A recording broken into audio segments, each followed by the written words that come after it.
I saw this black-tailed jackrabbit, also known as the American desert hare or Lepus californicus, 660 meters above sea level in Joshua Tree National Park in the Cholla Cactus garden trails. This jackrabbit had grown accustomed to the presence of human beings along these Cholla garden trails. The black-tailed jackrabbit is a common hare that can be found in the western United States and Mexico at elevations from sea level all the way up to 3,000 meters.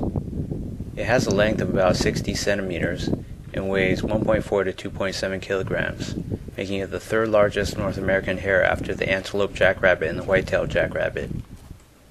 Black-tailed jackrabbits occupy small 1 to 3 square kilometer territories year-round and do not migrate. Their diet consists of a mixture of grasses, shrubs, and forbs, but here you can see them ripping up grasses out of the ground. This rabbit was found calmly eating grasses in a small Cholla enclosure fenced off between a wedding procession and us. In case you're wondering what a forb is, it's spelled F-O-R-B or sometimes P-H-O-R-B, and a forb is a herbaceous flowering plant that is not a graminoid, which is a grass, sedge, or rush.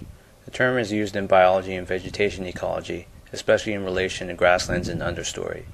Think about wildflowers when you think of forbs. Some examples of forbs are clover, sunflower, and milkweed.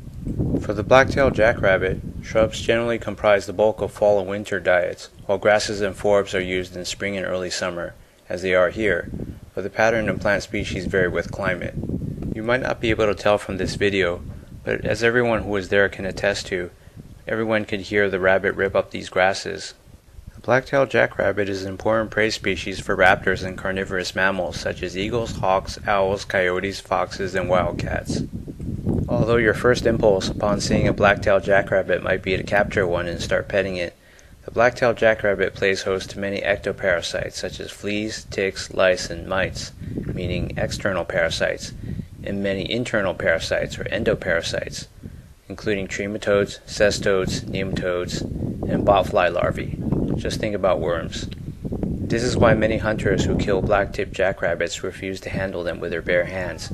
Many hunters will not collect the jackrabbits they shoot, and those who do are well advised to wear gloves while handling carcasses and to cook the meat thoroughly to avoid contracting tularemia. Most hunting of jackrabbits is done for pest control or sport. There are many hawk species that prey on the black-tailed jackrabbit, including the ferruginous hawk, the white-tailed hawk, Swainson's hawk, and the red-tailed hawk. These hawks can often be seen circling above the skies in Joshua Tree National Park above the Great Basin. Other raptor species that consume the black-tailed jackrabbit include the great horned owl, burrowing owl, golden eagle, and bald eagle, although those species aren't present here.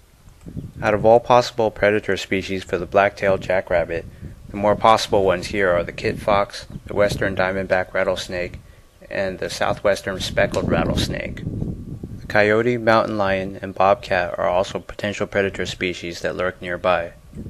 Black-tailed jackrabbits require shrubs or small conifers for hiding, nesting, and thermal cover, and grassy areas for night feeding. This rabbit came out to feed around dusk, at around 1730. Male black-tailed jackrabbits reach sexual maturity at around 7 months of age. Females usually breed in the spring of their second year, although females born in spring or early summer may breed in their first year. Ovulation is induced by copulation. Breeding in warm climates continues nearly year-round. The gestation period ranges from 41 to 47 days. More litters are born in warm climates. The number of litters born each year ranges from 2 per year in Idaho to 7 in Arizona. Litter sizes are the largest in the northern portions of the black-tailed jackrabbit's range and decrease towards the south. The average litter size has been reported as 4.9 in Idaho and 2.2 in Arizona. This means that the litter sizes are larger in cold climes and smaller in warm climes, but in warm climes the rabbits reproduce more often. Female black-tailed jackrabbits do not prepare an elaborate nest.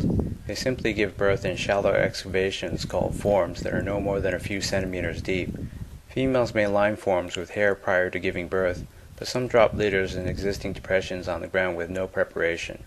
The young are born fully furred with eyes open and are mobile within minutes of birth. Females don't protect or even stay with their young except during nursing. It's unclear as to what the age of weaning and dispersal is, since the young are so well camouflaged and rarely observed in the field. Captive black-tailed jackrabbits are fully weaned by 8 weeks. The young stay together for about a week after leaving the form. From From our point of view, it is hard to see how this rabbit could derive enough nutrition and water from such dry grasses. In environments like this, the grasses and shrubs often seem dead during the dry months, but all of these plant species come alive during the winter rains. These plants may lack in chlorophyll and a green appearance, but they do not lack in nutrients. Although black-tailed jackrabbits here have protection from predators due to the human presence in the Cholla cacti, I was personally wondering how the black-tailed jackrabbit avoids touching the Cholla. If this rabbit were to blunder into the Cholla ball to the right of it, it would likely scream out in pain, but it seems like rabbits never do so. For a larger predator such as a red-tailed hawk or a coyote, avoiding the Cholla may be next to impossible in such close quarters. Thus, this black-tailed jackrabbit can feed in relative security knowing that neither humans nor large mammals can harm it, but the snakes are another matter.